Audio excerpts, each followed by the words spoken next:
दोस्तों, अगर आपने जेसन का बर्थडे हॉरर स्टोरी पार्ट 1, 2, 3 और 4 अभी तक नहीं देखा है तो सबसे पहले आप उसे देख लें, नहीं तो ये स्टोरी आपको अच्छे से समझ में नहीं आएगी।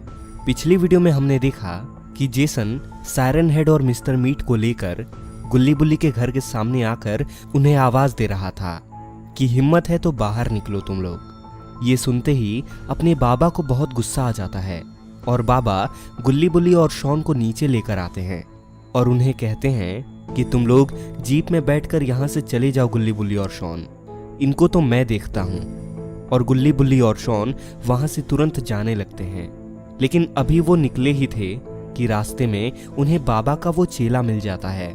चलिए अब आगे की स्टोरी देखते हैं। गुल्ली बुल्ली और शॉन बाबा के उस साथी को देखकर बहुत खुश हो जाते हैं और शॉन खुशी के मारे उससे कहता है कि अरे मेरे चेले, तुम कहाँ थे?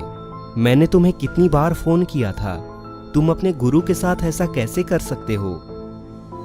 तो शॉन की बात सुनकर गुल्ली शॉन का टकला बजा देता है और कहता है कि अपनी औकात देख लो पहले शॉन, अभी वहां से हम भागते हुए आ रहे हैं और यहां तुम्हें मजाक की पड़ी है। वो तो वहां बाबा हैं, इसलिए उन्होंने सब संभाल लिया।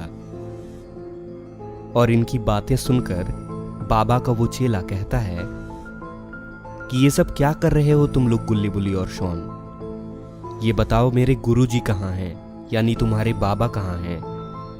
मैं तो उनसे मिलने आया था, लेकिन वो तो अपने घर हैं ही नहीं। कहाँ हैं मेरे गुरुजी? तो बुल्ली उनसे कहता है कि वो हमारे घर के सामने ही है, बाबा नंबर 2। तो बाबा का वो चेला कहता है कि मेरा नाम बाबा नंबर 2 नहीं है बुल्ली, मेरा नाम एडम है। तो शॉन कहता है कि अरे एडम से अच्छा तो तुम्हें आदमखोर कहना चाहिए, तुम वैसे भी बहुत खतरनाक आदमी हो। तो बुल्ली कहता है कि इसको छोड़िए आप आदमखोर जी, आप जल्दी से बाबा के पास जाइए, वो हमारे घर के बाहर ही मिलेंगे आपको, बस यहां से 5 मिनट की दूरी पे। तो बाबा का वो चेला कहता है कि अच्छा, मैं समझ गया, तुम लोगों के साथ जरूर कुछ हादसा हुआ है, लेकिन अब तुम लोग चिंता मत करो, अब मैं सबका हिसाब लेता हूं। तुम लोग बाबा के घर चले जाओ, मैं बाबा को साथ लेकर तुम्हें वहीं मिलूंगा। मैं भी तो देखूं क्या समस्या आई है।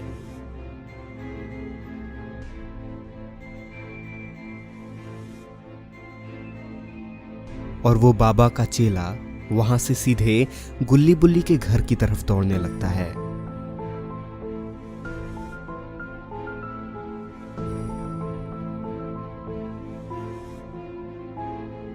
और फिर बाबा के चेले के जाने के बाद गुल्ली बुल्ली और शॉन चल देते हैं बाबा के घर।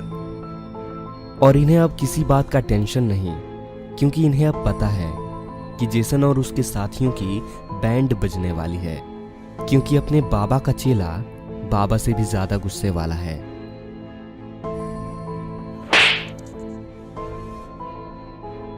और इधर अपने बाबा जेसन के सामने गिरे पड़े थे, लेकिन अरे यहां पे हुआ क्या है?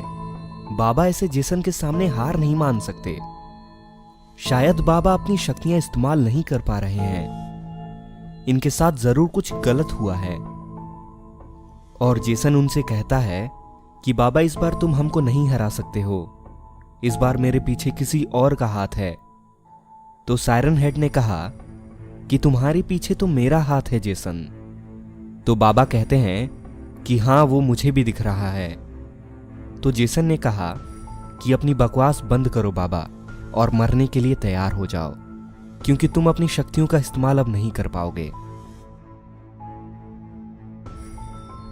लेकिन अरे ये तो अपने बाबा का चेला गुल्ली बुल्ली के घर के ऊपर आ पहुंचा है और ये ऊपर से ही सारी चीजें देख रहा था।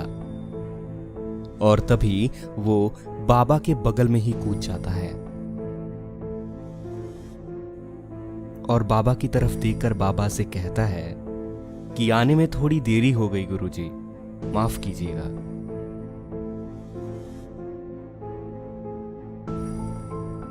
और बाबा और बाबा का वो चेला जेसन के सामने खड़े थे। और बाबा के उस चेले ने जेसन से कहा कि क्या हाल है जेसन, मैंने सुना कि आज बर्थडे है तुम्हारा। तो जेसन ने जवाब दिया कि हाँ बर्थडे तो है मेरा आज, लेकिन मैं तुम लोगों को यहाँ मारने आया हूँ। और जेसन के पीछे खड़े मिस्टर मीट ने कहा कि आज तो ये बाबा मर के रहेगा। और सायरन हेड ने भी कहा कि इसको तो मैं अकेले ही मार सकता हूँ। तो इनकी बातें सुनकर बाबा के चेले का दिमाग खराब हो जाता है और वो एक झटके में ही उन दोनों को मार गिराता है। और फिर कहता है, हाँ तो तुम क्या कह रहे थे जेसन? जेसन अचानक से ये सब देखकर बहुत डर जाता है और कहता है, मेरा मुंह से निकल गई, मेरी जबान टूट गई यार। जेसन अपनी आंखों के सामने अपने दोनों साथियों को मरा देखकर एकदम से हार मान गया था, क्योंकि उसने बाबा के चेले का गुस्सा देख लिया था। और अगर जेसन ने कुछ भी इधर उधर की बात कर दी तो बस कुछ सेकंडों में ही बिना कोई चेतावनी के वो मारा जाएगा। इसलिए जेसन ने अपने आप हार मान लिया है। जेसन बाबा से माफी मांगता है और बाबा के चेले से कहता है कि मुझे माफ कर दो, अब से मैं ऐसा कोई भी काम नहीं करूंगा और ना ही ऐसा कुछ करने की सोचूंगा। बाबा का चेला कहता है कि आज तुम्हारा बर्थडे है और तुम आज दोबारा जिंदा हुए हो, मैंने सुना था। वो तुम कैसे हुए, क्या हुआ, वो सब मुझे नहीं जानना। बस मैं ये बोलूंगा कि अगर तुम्हें दोबारा जीने का मौका मिला है तो मुझसे थोड़ा बच के रहो। और जेसन बुरी तरह से हार मान के अपनी जान बचाने के लिए वहां से भागने लगता है।